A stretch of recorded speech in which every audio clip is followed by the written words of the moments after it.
ነዳጅ አዲስ አበባ ዙሪያ ቶሎ ቶሎ የሚደርስ ከሆነ ለሌሎች የክልል ከተሞች ላይ የመድረስ እድሉ ከክልል ከተሞች ደግሞ እንደገና ወደ ዞን ወደ ወረዳ ሲሄድ በብዛት ችግር የሚፈጥርበት ሁኔታ ይፈጠራል። ይህ የአሰራር ሂደት በራሱ ችግር እንዳለው ነው። ዓለም አቀፍ ተጽዕኖ ደግሞ ቀላል የሚባል ነገር አይደለም። ከዚህ ችግር የተነሳ ነው ትዝ ያለፈው ዓመት አንድ ሰውዬ አጥልዬ ልጠቀመው እስከ ማለት ደርሰዋል። ከክልል ወቅታዊ ማርኬት ኢንፍሌሽን ጋር ተያይዞ ሲደመር የዚህ የስፔር ፓርት በራሱ ሌላ እሳት ሆኗል። አንድ ነገር የምትረዳው ነገር አለ፣ እነሱም ጋር ስጋት አለባቸው።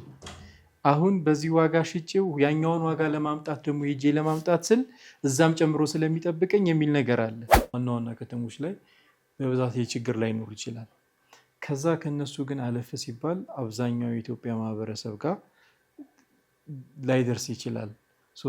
ይሄ ደግሞ ቀላል የሚባል የዋጋ ንረት አያመጣም።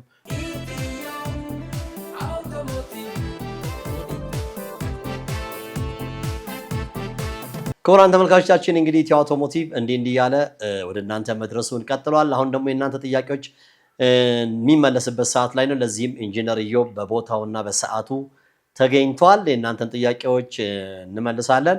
በተለይ ከሴፍቲ ጋር በነበረን ቆይታ እጅግ በርካታ ሰዎች እየደወላችሁ ነበረ፣ ቴክስትም እያደረጋችሁ ነበረ። ያላችሁ ሀሳብ ጥያቄዎች ካሉ በቴክስት ሜሴጅ እና እንዲሁም ቴሌግራም ላይ ተመሳሳይ አደጋዎችም ምናምን እናንተ የቀረጻችኋቸው ካሉ እንሸልማለን። ምናልባት እንግዲህ ኢንጂነር ኢዮብ ጋራ ጥያቄዎች እናንተ መመለስ ከመጀመራችን በፊት ምንድነው የምናደርገው? በዚህ በክረምትም ከዲያግኖስ ጋራ ምናምን በተመለከተ የዲያግኖስ ስልጠና እንሰጣለን።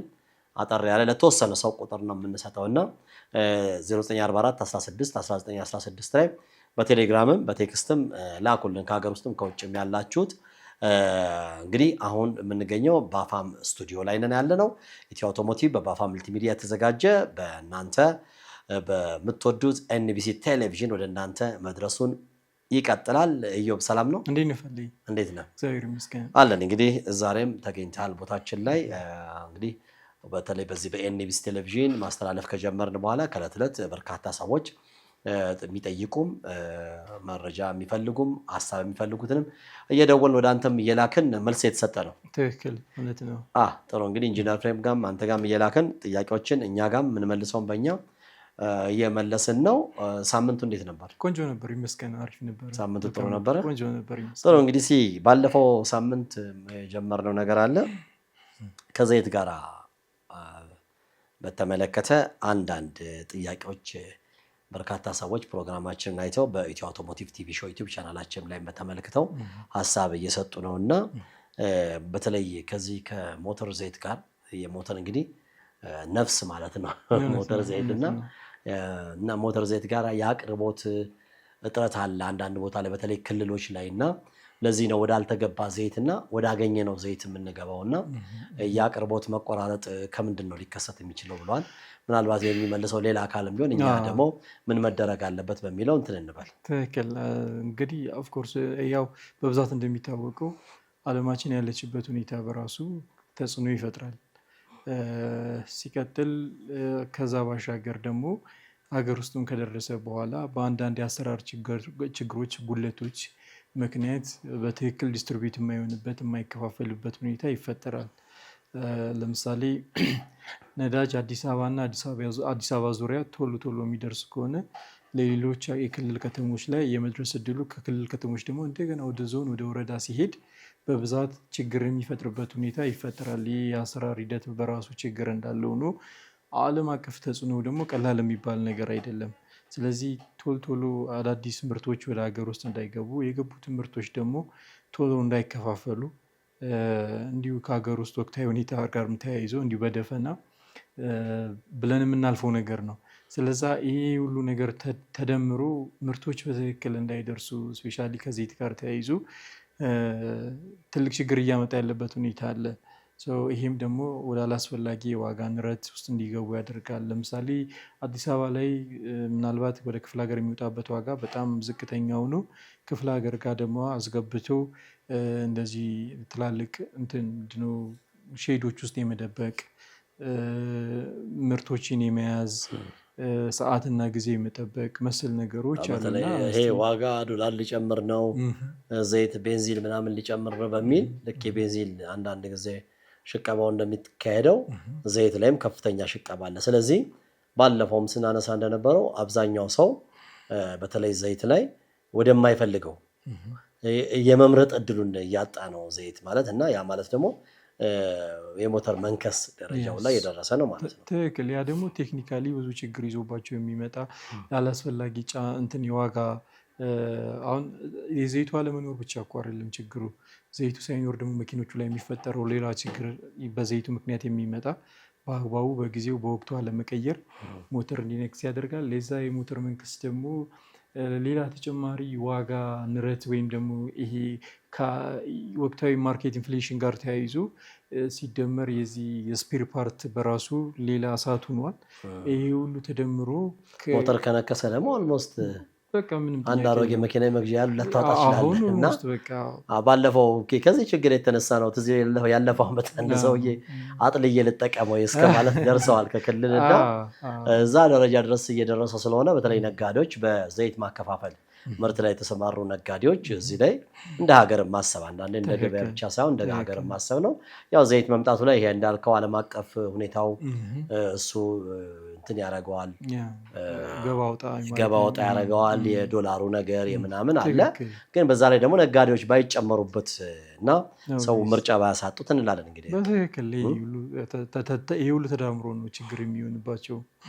እሺ ሌላው እንግዲህ ጥያቄ ከዚሁ ጋር ተያይዞ በጣም በርካታ ጥያቄ እየገባ ነው። አሁንም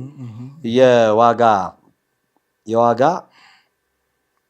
ንረት ወይም መጨመር ህብረተሰቡን እያስቸገረው ነው እና ይሄ የዋጋ ንረት ከየት ይመጣል የሚል ጥያቄም ቀርቦልናል።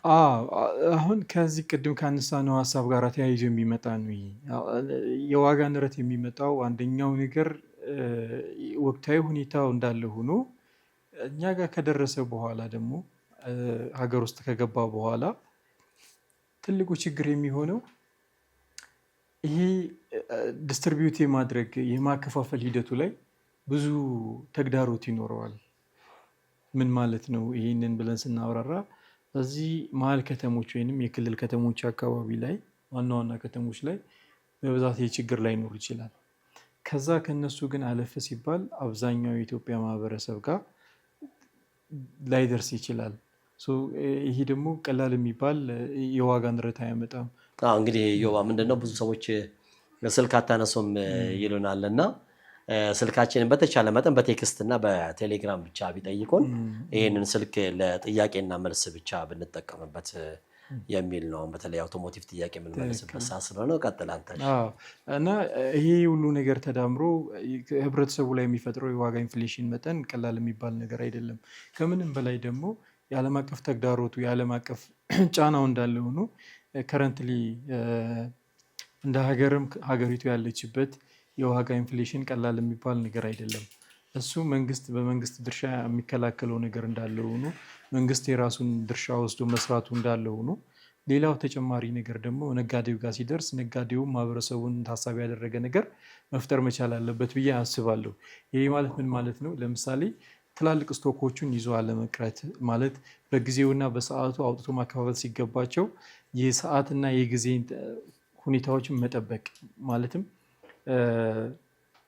ነገ ገንዘብ ይጨምራል ከነገ ወዲያ ለምሳሌ እንዴት ሆነ መሰለ ምናልባት የገጠመኝን ነገር ልንገር። የሆነ ቦታ እቃ ልንገዛ ሄድን። አክቹዋሊ እቃውን ስንገዛ 2600 አካባቢ የገዛ ነው። 2600 ገዛንና በሳምንቱ ሌላ ሰው አይ ይገዛ ይሄ እቃ እኔ እፈልገዋለሁ ብሎ ሲለን ወደዚህ ወደ ሳሪስ አካባቢ ነው የ6 ቀን ዲፍረንስ ውስጥ እንሄድ ነው። ይህንም ነገር የዛሬ 1 ወር ምናምን የተፈጠረውን ነገር ነው። በ6 ቀን ውስጥ በ100% ጨምሮ ያ ሂሳብ ስንት ተባለ? 5000 ምናምን ብር ተባለ። 2600 ብር የተገዛ ነው። ኦልሞስት 2600 ብር የተገዛ ወደ 5300 ብር 5400 ብር አካባቢ እንዴ ሳምንት ዕለት እንኳን ታርለ እንዴ ተደራድረ ምናምን ይሸጥክልኝ 2600 ረስተኸኝ ነው ወይስ ሆነ? አረ ረጅም ሰዓት ተደራድረኝ የገዛው አረሳውህም።